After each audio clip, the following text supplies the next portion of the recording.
Hello friends, welcome to Ali's veterinary wisdom.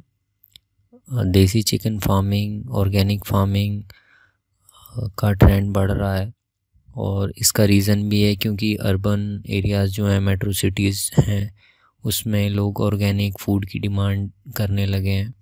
और काफ़ी सारे लोग क्योंकि ब्रॉयलर फार्मिंग या लेयर फार्मिंग में उन्हें नुकसान होता है या नहीं कर पाते हैं, तो थोड़ा डाइवर्सिफाई करने के लिए देसी चिकन फार्मिंग करते हैं। तो उसी सिलसिले में इस वीडियो सीरीज़ को बनाया गया है। इसके डिफरेंट पार्ट्स हैं, जैसे चिकन ब्रीड है, न्यूट्रिशन से रिलेटेड इन देसी चिकन में बीमारियां जो होती हैं उनके बारे में बताया गया है, और साथ साथ हैचरी मैनेजमेंट और अंडा उत्पादन।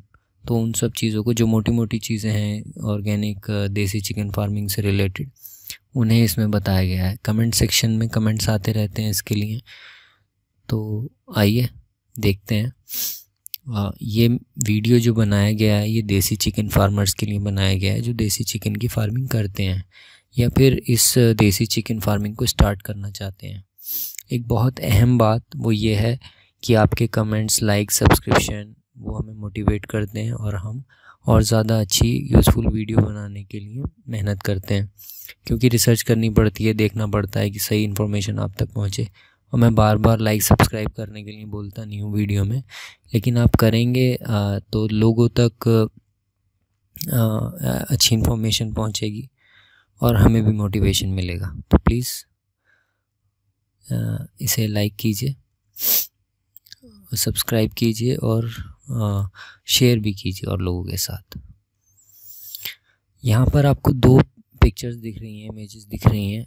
इस बात को याद रखिए कि क्रॉयलर्स अलग होते हैं और देसी चिकन अलग होते हैं। जो लेफ़्ट हैंड साइड पे आपको दिख रहा है ये देसी चिकन है, और जो राइट हैंड साइड पे दिख रहा है ये क्रॉयलर है। इसका आप वो देख सकते हैं, जो इसकी कलगी है, वेटल्स वगैरह हैं, वो कितने छोटे हैं। और यहाँ पर ये वेल डेवलप रहते हैं इसके, जो देसी चिकन के रहते हैं। तो क्रॉयलर को आप देसी चिकन ना समझें, कम से कम इस वीडियो में। और ये वीडियो सिर्फ देसी चिकन के रिगार्डिंग बनाई गई है।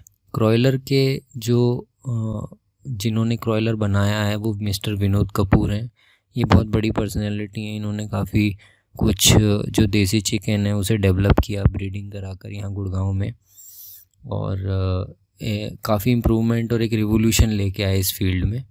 क्योंकि इसकी जो चिकन क्रॉयलर होता है, इसकी ग्रोथ तो अच्छी होती है ब्रॉयलर जैसी, लेकिन ये दिखने में देसी चिकन जैसा लगता है और बैकयार्ड कंडीशन में कम फीड में ये पल जाता है। तो ये इसकी ख़ास बात है। लेकिन अब कैरी, जो सेंट्रल एवियन रिसर्च इंस्टीट्यूट है, उसने भी कुछ ऐसी ब्रीड्स बना ली हैं चिकन की, देसी चिकन की, जो क्रॉयलर्स कही जा सकती हैं। तो क्रॉयलर का मतलब है विनोद कपूर के के से ये क्रॉयलर निकला है, ब्रॉयलर और उसे मिला के ये क्रॉयलर नाम रखा गया है। तो ये विनोद कपूर जी हैं। इंडिया में लगभग 19 चिकन ब्रीड्स हैं, और ये वाली प्रेजेंटेशन जो है ये हमने चिकन ब्रीड्स के लिए बनाई है। ये चिकन ब्रीड्स की प्रेजेंटेशन है। आगे वाली प्रेजेंटेशंस में हम और चीज़ें भी देखेंगे। तो इंडिया में 19 तरह की चिकन ब्रीड्स रजिस्टर्ड हैं, और ज़्यादातर ये ब्रीड्स जो हैं एरिया स्पेसिफ़िक हैं, क्योंकि इंडिया एक बहुत बड़ी ज्योग्राफी है, काफ़ी ज़्यादा एरिया है। मतलब नॉर्थ में केरला, तमिलनाडु से लेके जम्मू कश्मीर, और उधर अरुणाचल प्रदेश और मेघालय से लेके इधर राजस्थान, गुजरात तक। तो अलग अलग ब्रीड्स डेवलप हुई हैं अलग अलग ज्योग्राफिकल एरिया के हिसाब से।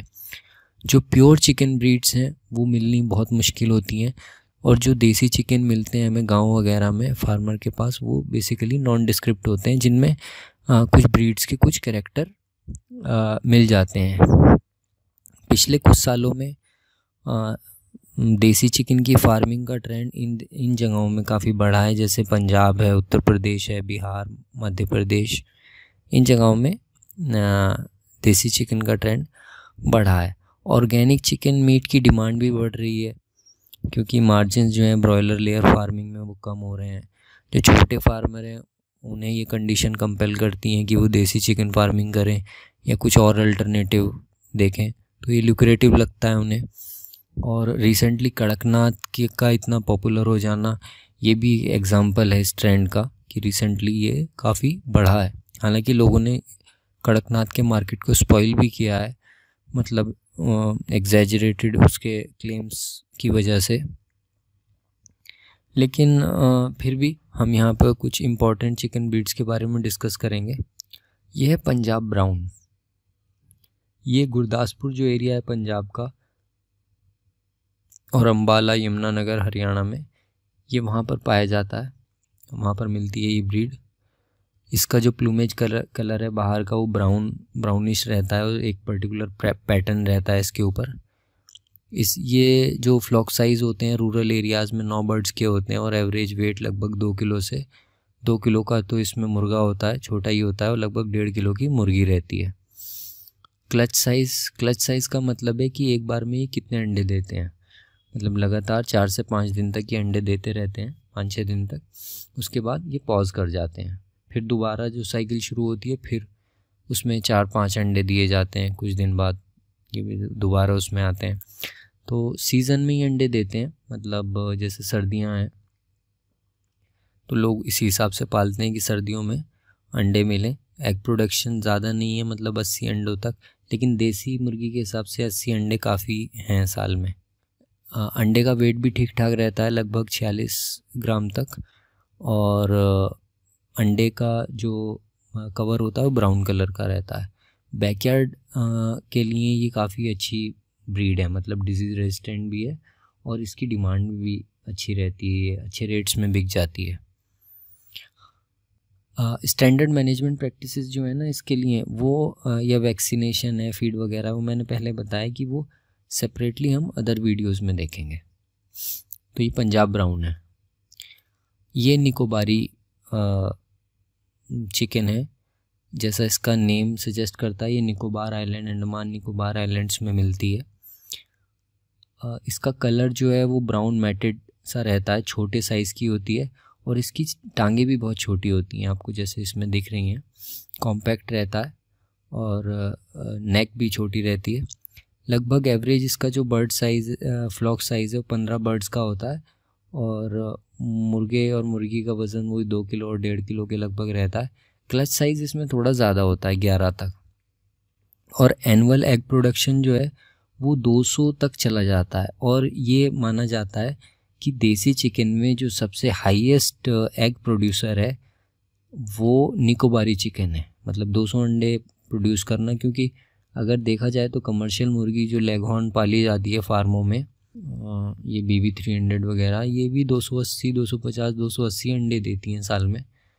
तो उसके मुकाबले में अगर ये 200 दे रहा है बैकयार्ड कंडीशन में, 200 अंडे प्रोड्यूस कर रही है ये वाली ब्रीड, तो ये काफ़ी मतलब हाईली प्राइस्ड ब्रीड मानी जा सकती है।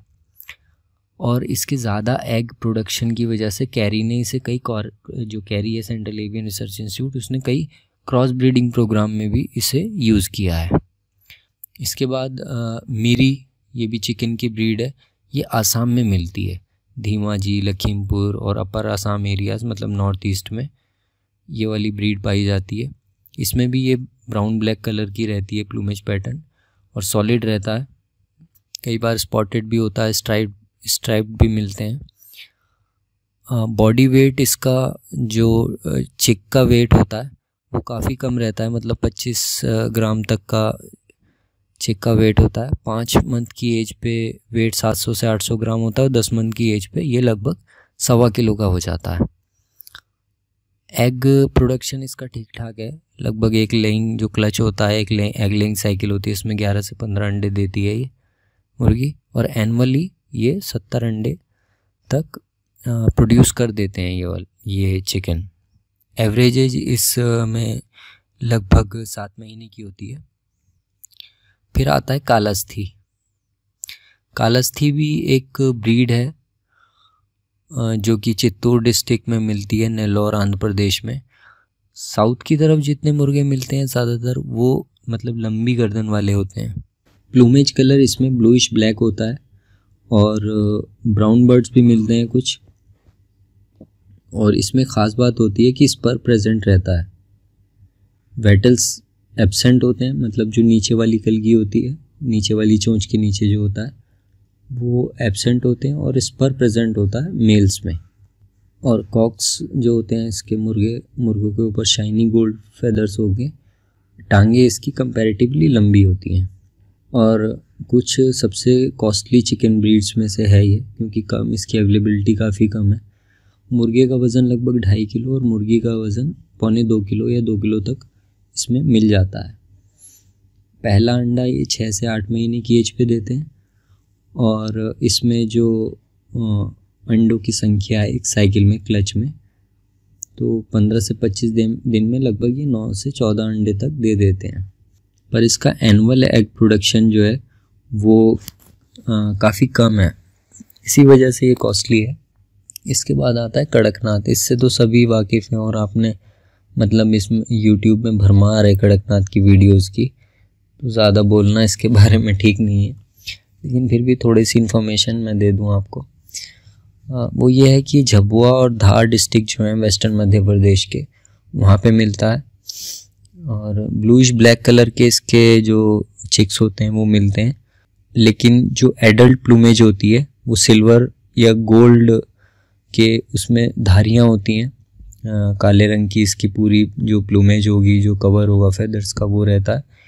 और skin, beak, shanks, toes, soles, मतलब जो भी इसमें बॉडी ऑर्गन्स हैं या जो बाहर से दिखते हैं वो सब काले रहते हैं। और कॉम्बेटल, टंग वगैरह ये पर्पल मतलब शेड रहता है इसमें। इंटरनल ऑर्गन्स भी इसमें काफ़ी ब्लैक रहते हैं, जो कि जैसे ट्रैकिया है, थोरेसिक एब्डोमिनल एयर सैक्स हैं, गोनेड्स हैं, ये सब चीज़ें भी ब्लैक मिलती हैं। इसकी एक वजह है कि इसके अंदर मेलानिन पिगमेंट का सिंथेसिस बहुत ज़्यादा होता है। उसका डबल जीन, मतलब बाकी एनिमल्स में एक ही जीन काम करता है, इसमें डबल जीन होता है वो। और वो यही है कि शायद मतलब क्योंकि ये ट्रॉपिकल एरियाज़ में ये वाली ब्रीड्स मिलती हैं, तो मतलब इनका नेचुरली सेलेक्ट हुई हैं उस चीज़ को लेके। तो ख़ास ख्याल इसमें ये रखा जाता है कि इनकी डाइट में कॉपर, मैग्नीज वगैरह मतलब ठीक होना चाहिए अगर इसकी कमर्शियल फार्मिंग की जा रही है, ताकि मेलानिन सिंथेसिस जो है वो ठीक से हो। बाकी एवरेज एडल्ट वेट इसमें लगभग 2.5 किलो का होता है। 2.5 किलो से भी ज़्यादा के मुर्गे भी होते हैं, क्योंकि कमर्शियल फार्मिंग होने लगी है। अगर बैकयार्ड कंडीशन में इसे रख रहे हैं, बहुत ज़्यादा फीडिंग वगैरह नहीं करते, तो 2.5 किलो का मुर्गा और लगभग 1.25 किलो की इसमें मुर्गी हो जाती है। 5 से 6 महीने पे ये अंडा देना शुरू करता है। क्लच साइज़ ठीक ठाक है, लगभग 8 अंडों का। और एनुअल एग प्रोडक्शन भी 100 तक हो जाता है नॉर्मल कंडीशंस में। फिर आता है घाघस। घाघस भी एक चिकन की ब्रीड है जो कि कर्नाटका और आंध्र प्रदेश में मिलती है। प्लूमेज वगैरह इसका ब्राउन ब्लैक होता है और नेक कवर्ड रहती है गोल्डन फेदर्स से, जैसा आपको इसमें दिख रहा है। इसका वेट थोड़ा सा कम होता है इस मुर्गी का। इसका मुर्गा जो होता है वो 2 किलो का और मुर्गी लगभग 1.5 किलो की रहती है। 5 से 7 दिन महीने में ये अंडे देने लगती है, मतलब पैदा होने के बाद चूज़े को 5 से 7 महीने लगते हैं अंडा देने में। क्लच साइज़ इसका बहुत अच्छा है, लगभग 20 अंडों का। लेकिन एनुअल एग प्रोडक्शन 60 अंडों तक का है। अच्छा, ये जो एग प्रोडक्शन है ना, ये नॉर्मल वैल्यूज़ हैं जो कि लिटरेचर में अवेलेबल हैं। अगर आप इनकी फीडिंग वगैरह मैनेजमेंट ठीक ठाक रखते हैं तो कोई मतलब ज़रूरी नहीं है कि इतना कम ही प्रोडक्शन करेंगे, ये ज़्यादा भी प्रोडक्शन करते हैं। क्योंकि बैकयार्ड में क्या होता है ना, कैल्शियम वगैरह प्रोवाइड नहीं करते हैं। और कैल्शियम का ना अवेलेबल होना या कम अवेलेबल होना या और चीज़ों का, जैसे प्रोटीनेशियस डाइट नहीं होती है, इसकी वजह से एग प्रोडक्शन डाउन रहता है। लेकिन ऑर्गेनिक फार्मिंग में हमें मतलब बाहर से ये चीज़ें देने की ज़रूरत भी नहीं पड़ती। हम ये सोर्स करते हैं कि नेचुरल चीज़ों से वो पूरा हो जाए, जो कॉस्ट इफ़ेक्टिव भी हो, कॉस्ट भी उसमें कम लगे और प्रोडक्शन भी बढ़ जाए। तो वो हम आगे वीडियोस में देखेंगे कि प्रोडक्शन को इनका थोड़ा सा इम्प्रूव किया जा सकता है। तो ये ब्रीड जो है वो मेनली जो कर्नाटका, आंध्र प्रदेश में जो नोमैड्स हैं, जो ट्राइबल लोग हैं, वो पालते हैं और गेम पर्पस के लिए इसे यूज़ करते हैं। एग्स के लिए या गेम मतलब जो लड़ाने वड़ाने के लिए या फिर ये एक ब्रीड है डांकी। ये बोबली रीजन जो है आंध्र प्रदेश का, या श्रीकाकुलम डिस्ट्रिक्ट में आंध्र प्रदेश के उड़ीसा के बॉर्डर पर वहाँ पर मिलती है। और ये भी असील जैसी लगती है देखने में। मैंने आपको बताया कि लंबी गर्दन और लंबे पैर होते हैं इन ब्रीड्स के जो उधर मिलती हैं साउथ में। और मेनली ये वाली क्या है, फाइटर बर्ड्स की तरह यूज़ होती हैं। और मेल्स में शार्प स्पर होता है, मतलब पीछे की तरफ निकला हुआ एक नुकीला सा पंजे में, उस पर कहते हैं उसे। काफ़ी कॉस्टली होती है ये बर्ड्स और हैवी भी होती हैं, मतलब लगभग 3.25 किलो 3.5 किलो तक का मुर्गा हो जाता है। और मुर्गी भी 2.25 किलो तक की इसमें हो जाती है। 6 से 8 महीने में ये अंडा देना शुरू करती है। क्लच साइज़ 12 अंडों तक का होता है और एनुअल प्रोडक्शन भी लगभग 50 अंडों तक का इसमें हो जाता है। फिर आता है बसरा। बसरा जो है ये नवापुर तालुक, नंदुरबार, साकरी तालुक महाराष्ट्र में मिलते हैं। और सोनगढ़ और उच्छल तालुक सूरत डिस्ट्रिक्ट ऑफ गुजरात, इन जगहों पर ये पाया जाता है। मतलब गुजरात और महाराष्ट्र की ब्रीड है मेनली। प्लूमेज कलर इसका मिक्स ब्लैक एंड वाइट रहता है। और कॉम रेड कलर का होगा, सिंगल होगा, मीडियम साइज़ का, और खड़ा रहता है वो। बीक येलो रहती है, वेटल रेड होते हैं विद अ येलो शैंक, मतलब पंजे इसके पीले रहते हैं। स्टैंडर्ड वेट इसका काफ़ी कम है, लगभग 1.25 किलो का मुर्गा होगा और 1.2 kg की मुर्गी। एवरेज लेइंग पीरियड इसका 7 महीने का होता है, मतलब 7 महीने की एज पे आकर अंडा देना शुरू करती है मुर्गी। और प्रोडक्शन इसका कम है, मतलब बहुत ज़्यादा नहीं है, लगभग 55 अंडों का साल में। फिर आता है असील। असील के बारे में आप सब लोग ज़्यादातर जानते ही हैं। और ये भी डांकी की तरह लंबी गर्दन और लंबे ऊंचे पैर होते हैं इसके। लेकिन इसमें एक ये बात होती है कि ये ब्राउनिश सा होता है इसका, और उससे ज़्यादा डांकी से ज़्यादा इसके अंदर एग्रेसिवनेस होती है। दांतेवाड़ा डिस्ट्रिक्ट छत्तीसगढ़ में और आंध्र प्रदेश के ईस्ट गोदावरी, विशाखापट्टनम, इन जगहों पर ये मिलता है। इसकी कई सारी वैरायटियाँ हैं। सबसे पॉपुलर वैरायटी जो है वो पीला है, जो गोल्डन रेड होता है, जिसका फ़ोटो आप देख रहे हैं। फिर यार्किन होता है, नूरी 89, कगार, चित्ता, तीकर, रेज़ा। तो ये सब पॉपुलर वैरायटीज़ हैं इसकी, इस ब्रीड की। और ये फाइटर बर्ड्स ये भी हैं। 4 किलो तक का इसमें मुर्गा हो जाता है और 3 किलो की मुर्गी। 7 महीने की एज पे अंडा देते हैं ये। और एनुअल एग प्रोडक्शन इनका मतलब अच्छा है, लगभग 100 अंडे तक ये दे देती है साल में। तो ये ब्रीड्स थी। कुछ और ब्रीड्स भी हैं। देखिए इतनी सारी ब्रीड्स बताई नहीं जा सकती हैं यहाँ पर कि उनका सबको एक्सप्लेन करें, और उनकी ज़रूरत भी नहीं है, क्योंकि कुछ ब्रीड्स तो बहुत ही कम अवेलेबल हैं। तो ये जो मेजर ब्रीड्स हैं इंडिया में, उनके बारे में आपको बताया है यहाँ पर। और दूसरी चीज़ ये है कि एवरेज जो प्रोडक्शन है, पैरामीटर हैं जो यहाँ पर डिस्कस किए गए हैं, लगभग सभी ब्रीड्स के यही पैरामीटर्स हैं। किसी में कोई और ज़्यादा ख़ास बात नहीं है। कुछ और भी एक्जॉटिक ब्रीड्स हैं, जैसे ससेक्स है, ऑस्ट्रेलॉर्प है, RIR है, रोड आइलैंड रेड, लेगहॉर्न है, या मिनोरका है, वो भी इंडिया में अवेलेबल हैं। बस केयर, मैनेजमेंट, फीडिंग वगैरह सब बर्ड्स की सिमिलर है। किसी को आपको कुछ एक्स्ट्रा या स्पेशल देने की ज़रूरत नहीं है। बस आप अपनी जगह के हिसाब से, जोग्राफिकल लोकेशन के हिसाब से चिकन को, जो आपकी सराउंडिंग में अवेलेबल है या उस रीजन में अवेलेबल है, उसे पाल सकते हैं, उसे रख सकते हैं। ये वो ब्रीड्स हैं जैसे आपको दिख रहा है, लेगहॉर्न है, मिनोरका है, ऑस्ट्रोलार्प है, ससेक्स है, एनकोना है। ये ब्रीड्स हैं, मिल जाती हैं, ये अवेलेबल है इंडिया में। New Hampshire, White Plymouth Rock, Rhode Island Red, Orpington, Wyandotte. ये प्लाईमाउथ रॉक और कॉर्निश के क्रॉस से ही ये जो मॉडर्न ब्रॉयलर है ये हमारा बना है। जो ब्रॉयलर मुर्गियाँ हमें दिखती हैं, इन्हीं के क्रॉस से बना है, फिर सिलेक्शन से। Thank you for watching this video. दूसरी वीडियोज़ में हम देखेंगे हाउसिंग और shed planning, health hygiene, vaccination और diseases, nutrition and feed formulation, general management, hatchery and incubation practice. Thank you.